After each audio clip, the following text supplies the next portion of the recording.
Hello, everyone. Hi there. Welcome. Give everyone a moment here to join.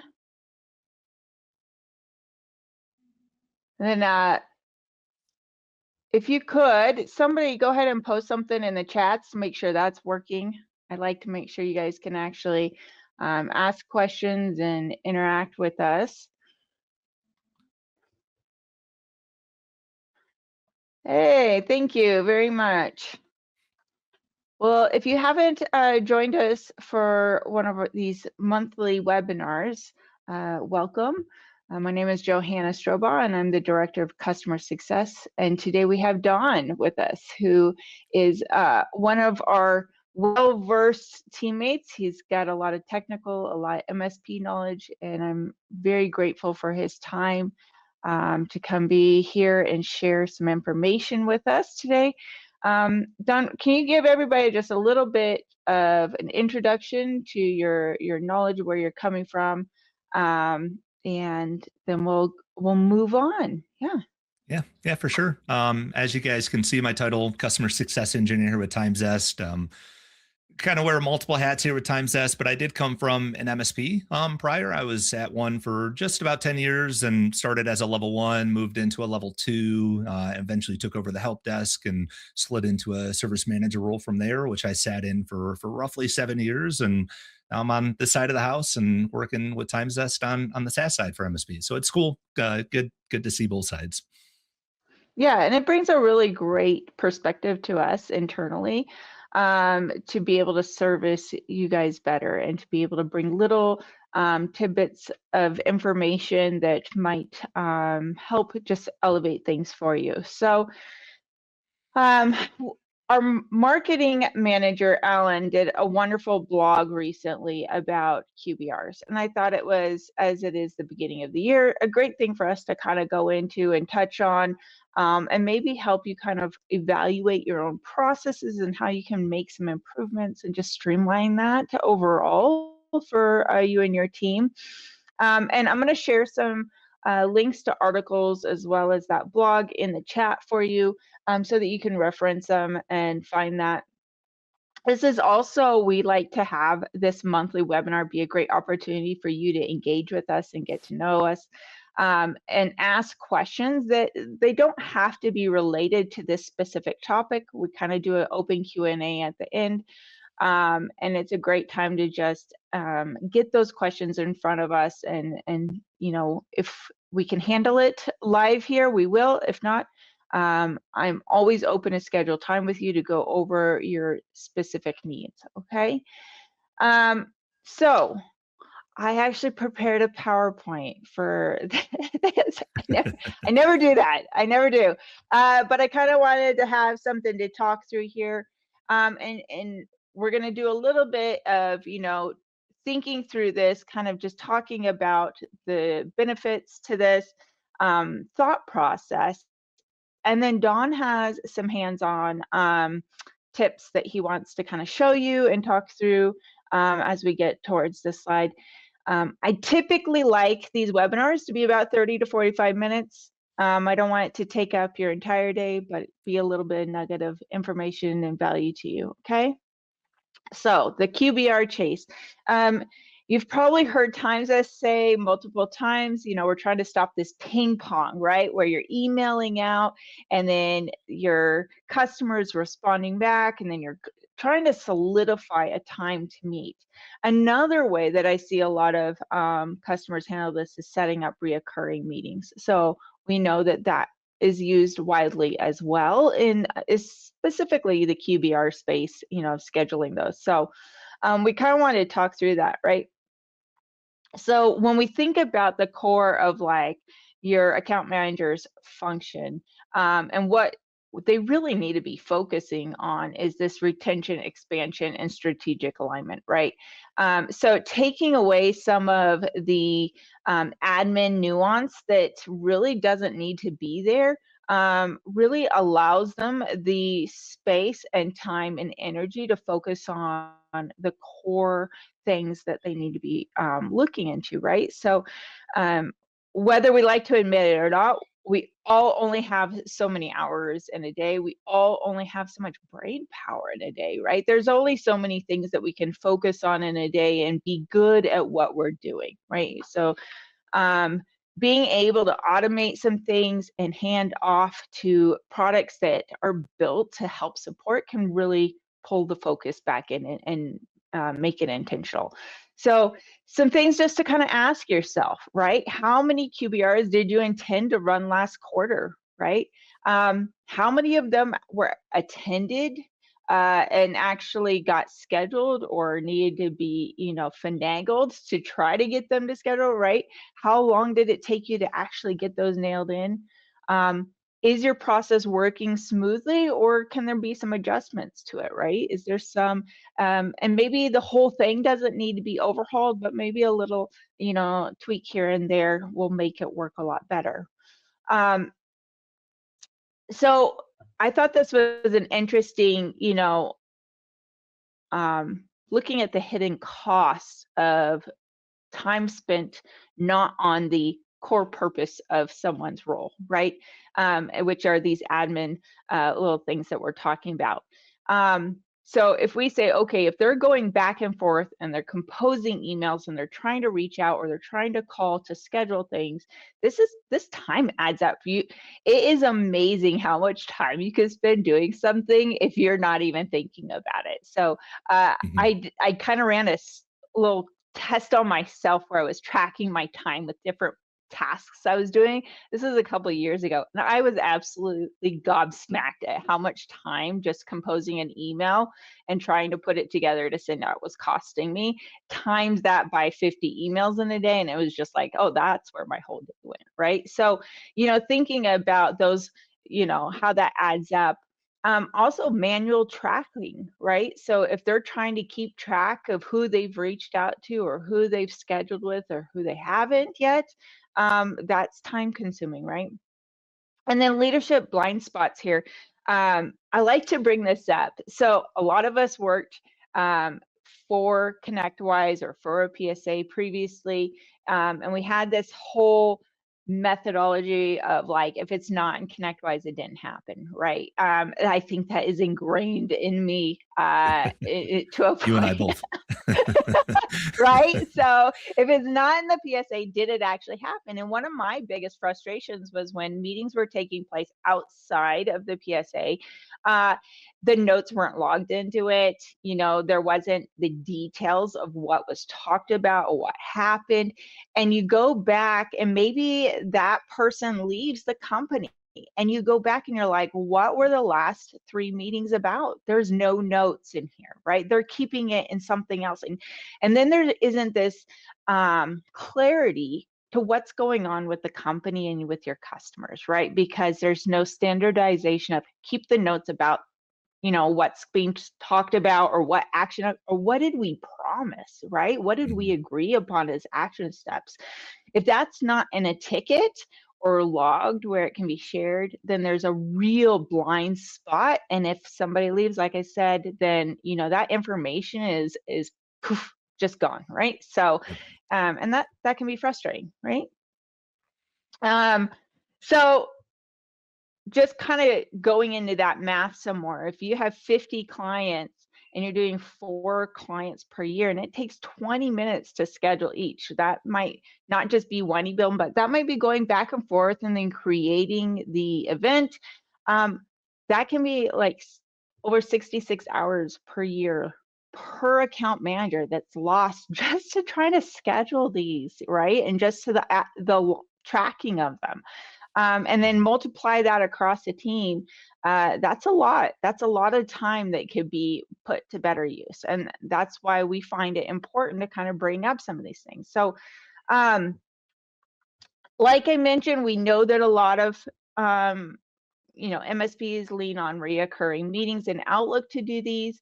But some of the things that we've seen is, clients change roles or, even account managers can change roles or companies or, it's not being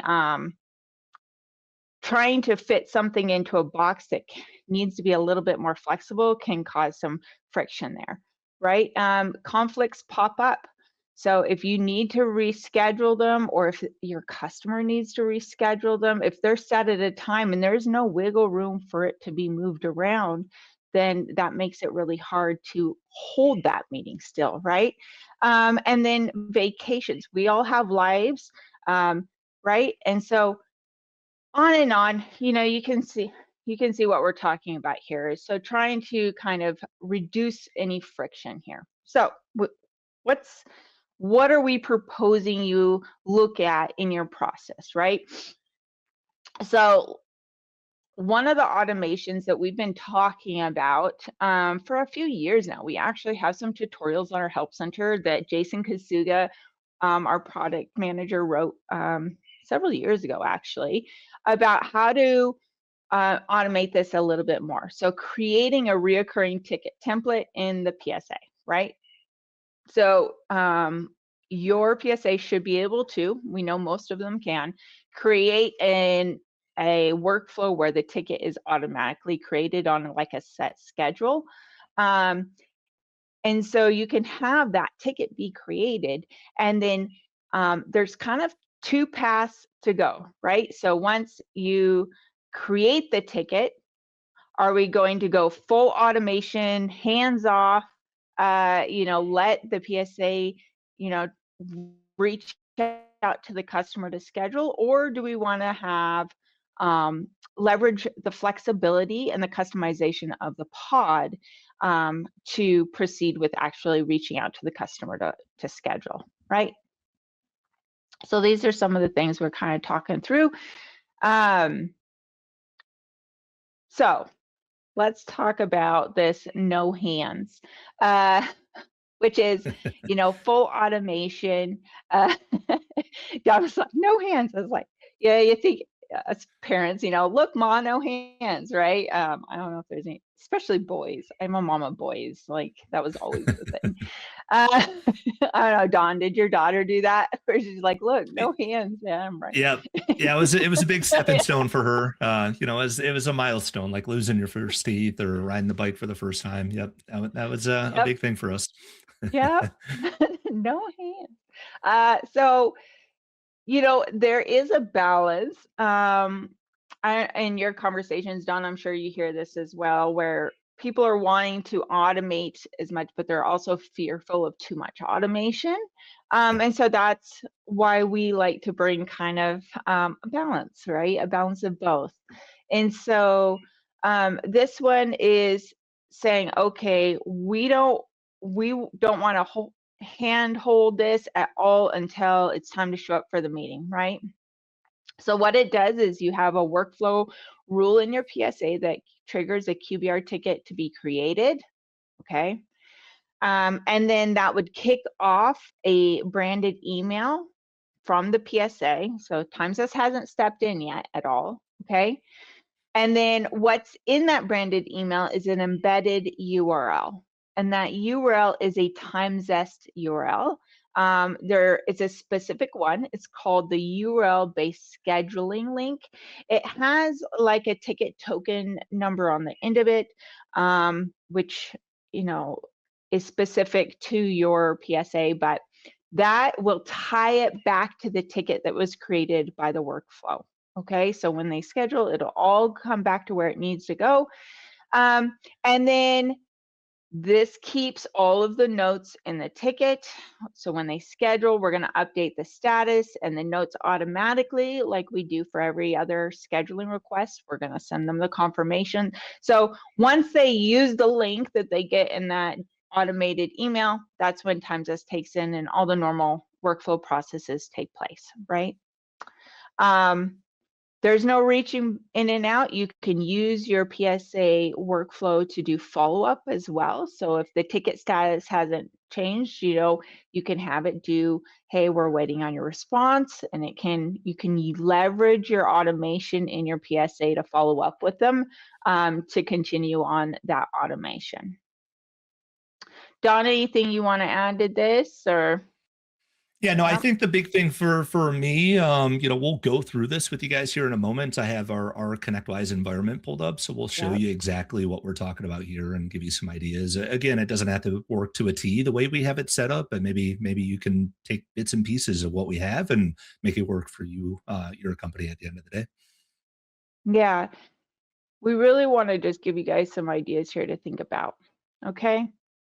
Now, version 2 or path 2 on this road that we're on is finding that balance where it's not fully automated, completely hands off, where you still have some visibility and actions to take. So we would use the PSA to create the ticket automatically, right? And then it would assign the account manager to that ticket.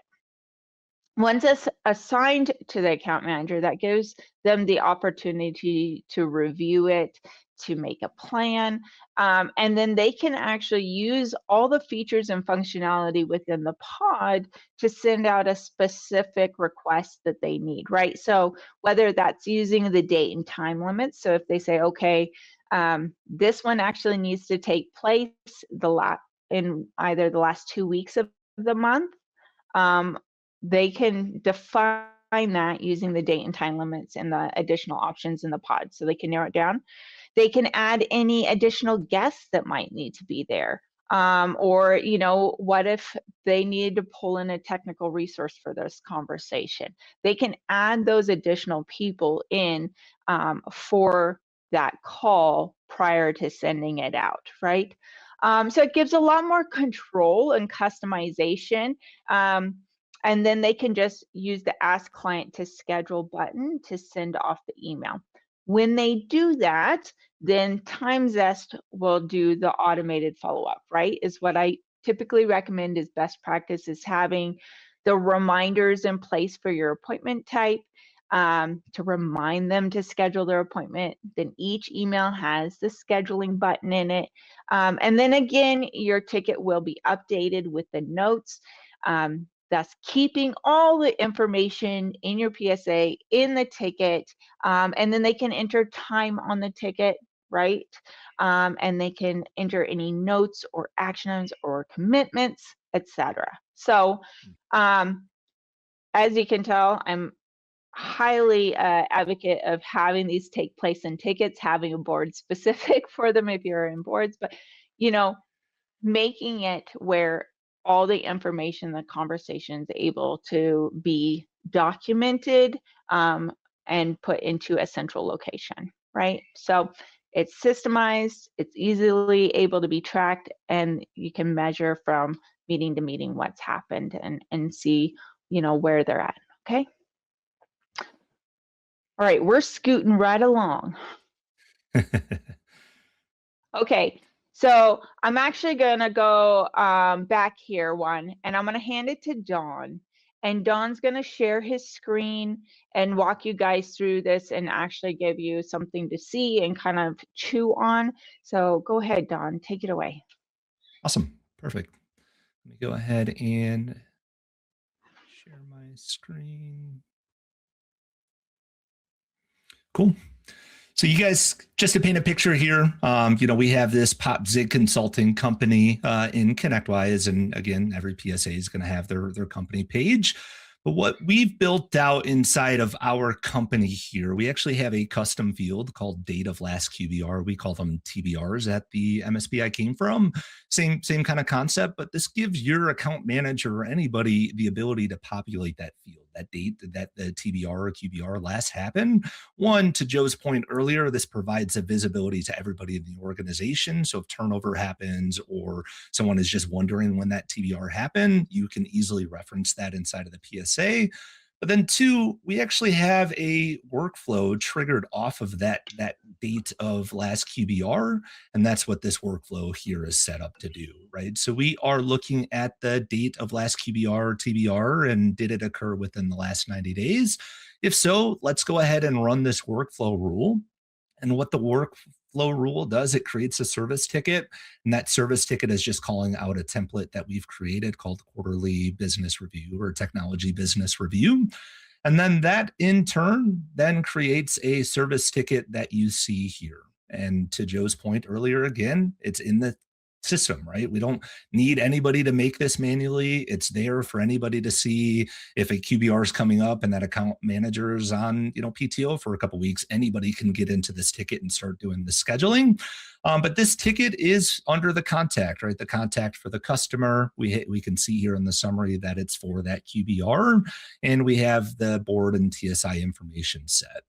So now we're going to go a step further. Now that the ticket's in the system, we got to get that request scheduled or get that meeting scheduled with Anna, in this example, Anna Murray. We have another workflow that says if a ticket is in the system and it matches the TSI, the ticket subtype and item for that item, or for that ticket, I should say, we're going to send an email to the customer, and the email is going to be the contact on the ticket. And what this email says is, hey, we need to schedule time with you. Your QBR is coming up and we need to schedule time.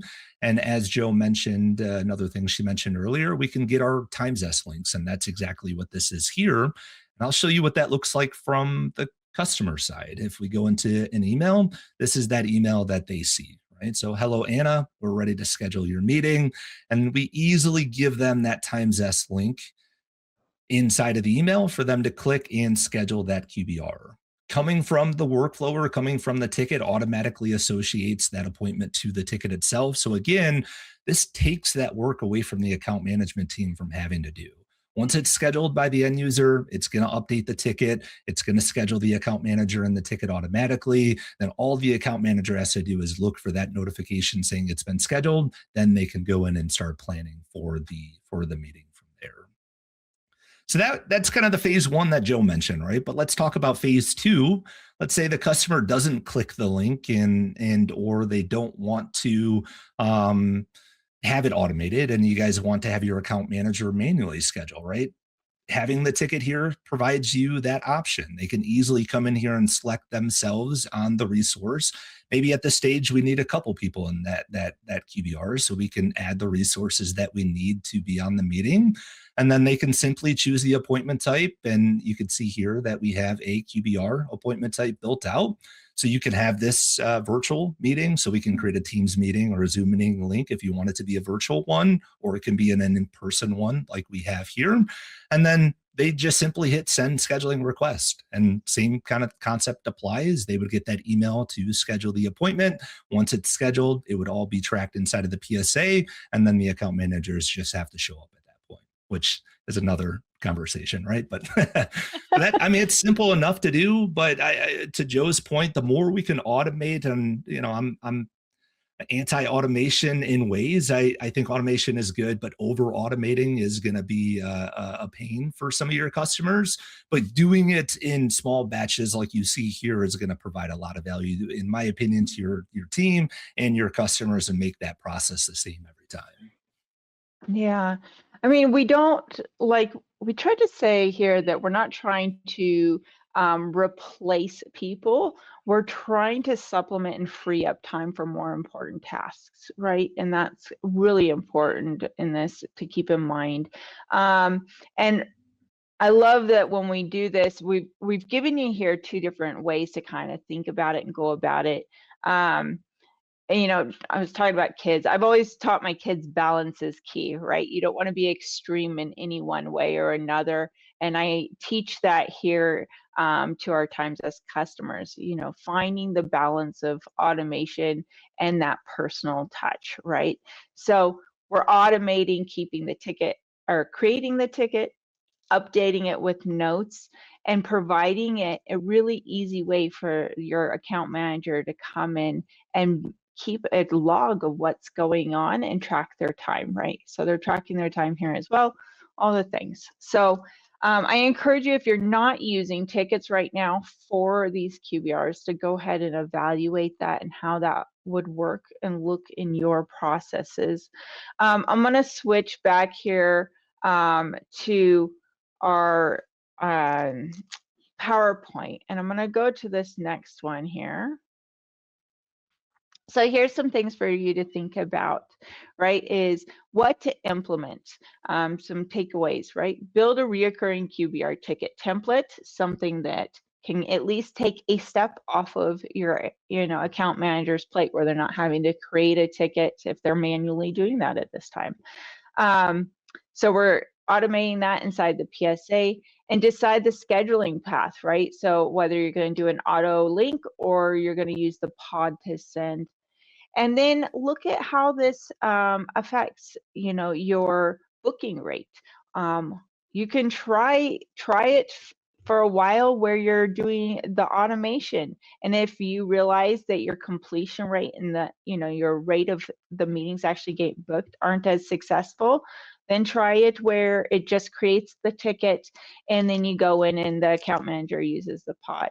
I like to say nothing's concrete. You can adjust. You can say this isn't working. Most processes are living, breathing, making adjustments. Just when you get it just right, it's time to review it again, I feel like. So that and documentation, right, Don? Yeah, never ends. And then review how this is working, with your team, and what is the benefit of being able to have all of the notes and everything in the tickets? Is that working?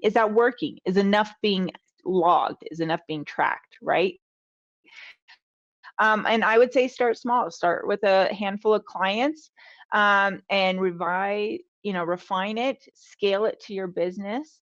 And then Don wanted to talk here about discussing TimeZest data in your QBR. So yeah, I think when it comes to the meeting getting scheduled, talking about TimeZest as a whole is very important. We talk when customers come on board with TimeZest for the first time, we talk about getting what TimeZest is and how to use it in front of them at the beginning, but we don't necessarily talk about after they've been a customer of ours for a while and what they should do with the data that we provide. I recommend talking about that TimeZest data in the QBR meetings that you have with your customers, because big point for us, if a customer's complaining about service or communication and you're sending all of these TimeZest requests and they're not using it, you can say, we've sent you this many and you haven't used the tool that we're providing. I think if you used it, it would help, right? And it gives you some more ammo to talk about during the QBRs that you have. But then the other thing it provides is, it kind of to the earlier point, is that simplicity to the process that you guys have built out, that we want it to be the same, but we're still here as your MSP. And if they could see that the process is the same for scheduling the meetings every time, but they know they have an alternative way to get a hold of you if needed, then I think that an end of the day is going to provide a lot of value. No, that's great. It's a great point. And honestly, keeping that line of communication open about how is it to get a hold of us? How do you feel that it's been, to schedule meetings with us when you reach out, right? So that might give you some insight. If they've submitted tickets and they're getting, a way to schedule with them 3 different ways every time they reach out, depending on which tech they're working with, that's some insight you can get on how things are working within your team. And do they feel that their opinion on how you're providing your service is, are you open to their opinion, is what I'm trying to say. So are you keeping that line of communication open, and do they feel like they can get a hold of you as a company if they need to, right? So just something to kind of think about. I love that idea of bringing up the scheduling, how that's working for them in the QBR, and do they feel like they are, getting a hold of the team as they need and having a consistent experience there, right? So we do have tutorials for this. They are in the Help Center. If you have not been to our Help Center, please take time to go there.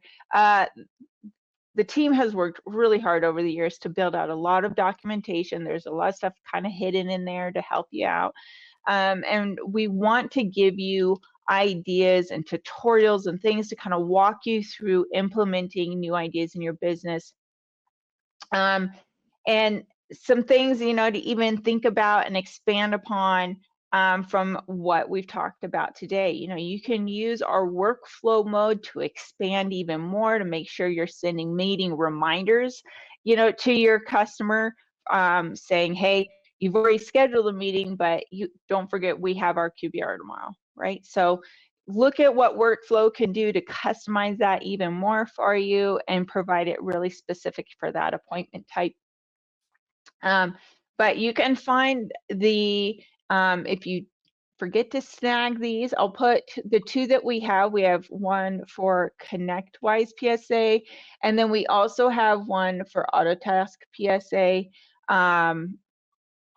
And I'll put those in the chat here for you.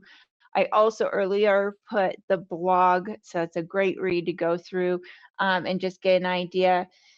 I'm also, and if you've met with me personally, you know that me throwing a bunch of links in the chat should be expected. So nobody should be surprised here, okay? I'm going to also put in here the URL-based scheduling document. So this is the specific link that you would use to embed in those workflow emails. You do need to use that type of URL so that it can actually tie back to the ticket correctly. And so I put that in there for a quick grab. And then last one here, maybe, no promises. You promise? Is Yeah. a feature I always say that, Dawn, and then I'm like, but wait, there's more. And so this one is the feature request page. This is not like I think I'm known for this. I know a couple of our sales reps laugh at me, but I say it's not a black hole where good ideas go to die, right? We actually do want to hear from our customers on what you are needing. You have a unique perspective that provides a lot of value to our product team on how to make TimeZest better for you moving forward. So please, please come and submit your ideas. You can vote on them.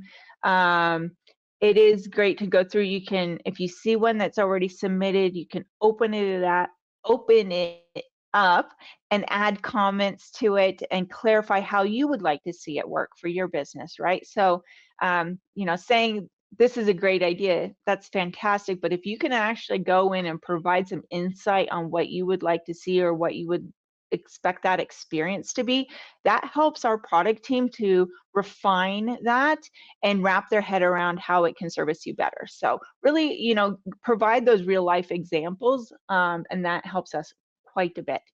You can also access our change log in there and our roadmap. So you can see what the team is working on right now, what we're evaluating to bring out in the near future, and also what we've recently released. So the change log is where you can see that audit trail of everything we've been moving and shaking on.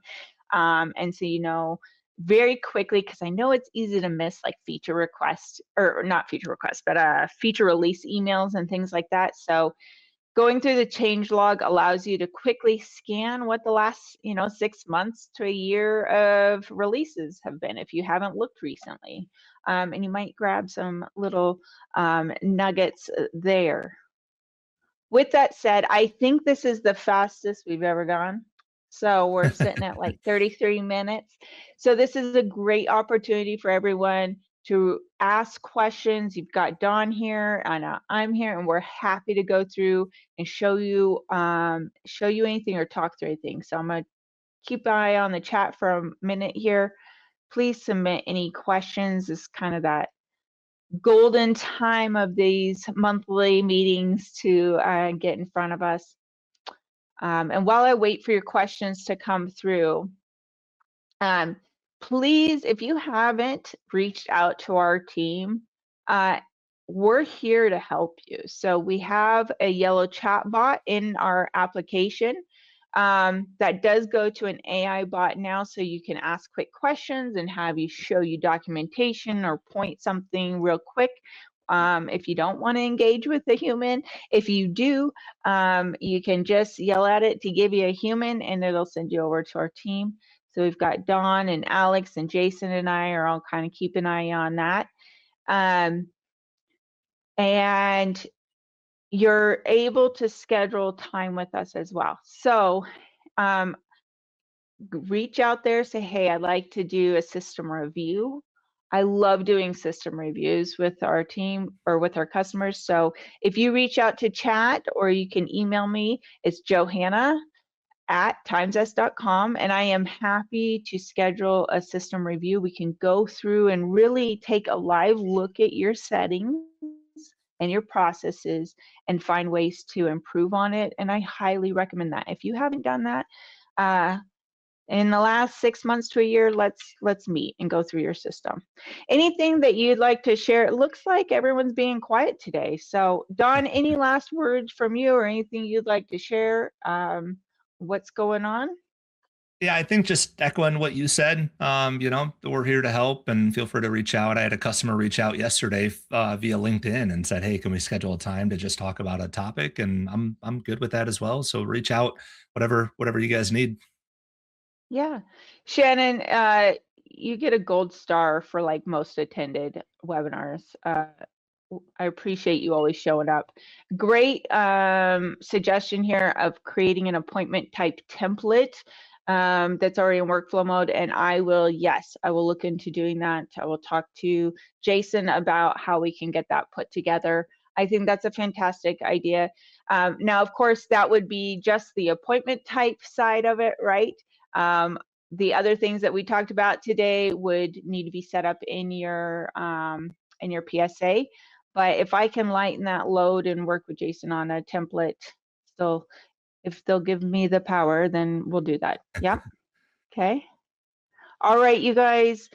Shannon, I hope we see you next month. Everybody have a wonderful month, and I look forward to seeing you in March. And thank you, Don, for your time. I appreciate you. Yeah. Yeah, likewise. Nice job, Joe. Thanks for joining everybody, and we'll Oh, talk to you guys soon.